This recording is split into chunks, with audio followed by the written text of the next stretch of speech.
My name's Father Dominic Robinson. I'm the church's assistant to Aid to the Church in Need, which is a great job because I meet lots of wonderful people who work for the organisation. I'm going to read to you from chapter 7 of the Child's Bible, which is all about the promise to Abraham. One night, God spoke with Abraham. He said, "Do not be afraid. I will protect you and make you rich." Abraham replied, "How can riches mean anything to me as long as you deny me what is most important? I have no son to be my heir and pass on my name." So God led Abraham outside the tent. "Look up to heaven, see the stars. That is how many sons and daughters you will have." Abraham trusted God, and God recognized Abraham's faith. Abraham had pitched his tent near the oaks of Mamre.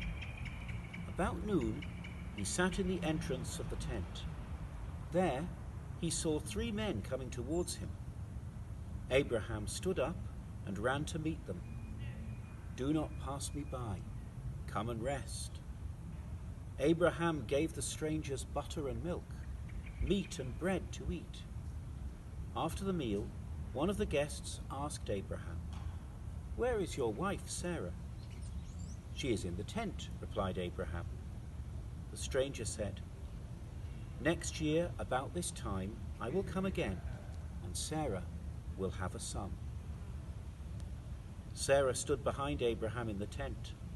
She heard what the stranger said. She laughed and thought to herself, "The stranger probably does not know how old I am." Abraham is also an old man. But the stranger asked, "Is anything impossible to God?" Thanks be to God.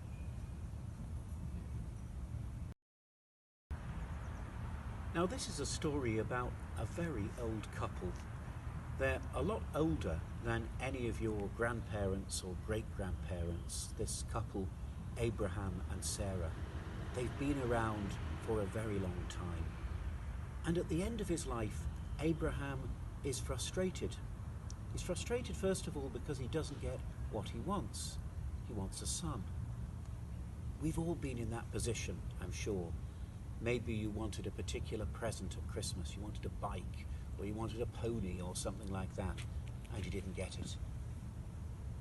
So Abraham is very frustrated for good reasons, because he wants his family to continue and to look after his people in Israel. And yet, he's not granted at first what he wants. His faith in God is tested. But as time goes on, he realizes through speaking to God that God is going to give him what he wants in his good time. And that's a lesson, I think, for all of us. We sometimes need to be patient. We need to do what Abraham learnt to do, to trust that even in the most difficult times, that God will give us what we want. And that's a good solution to being happy. When I was a younger priest, I was asked to do some things sometimes which I really didn't want to do by my superiors, not at first. I thought I might want to go to this place or that place, or do that particular job, or work on that thing, or study, whatever. And sometimes I had to do what my superiors told me. What I've learnt over time is that God gives me what I need to be happy in my life. So it's a lesson for us. Learn from Abraham and learn from Sarah. Trust in God, even when you don't get what you want, first of all. And in that way, you'll lead a happy life.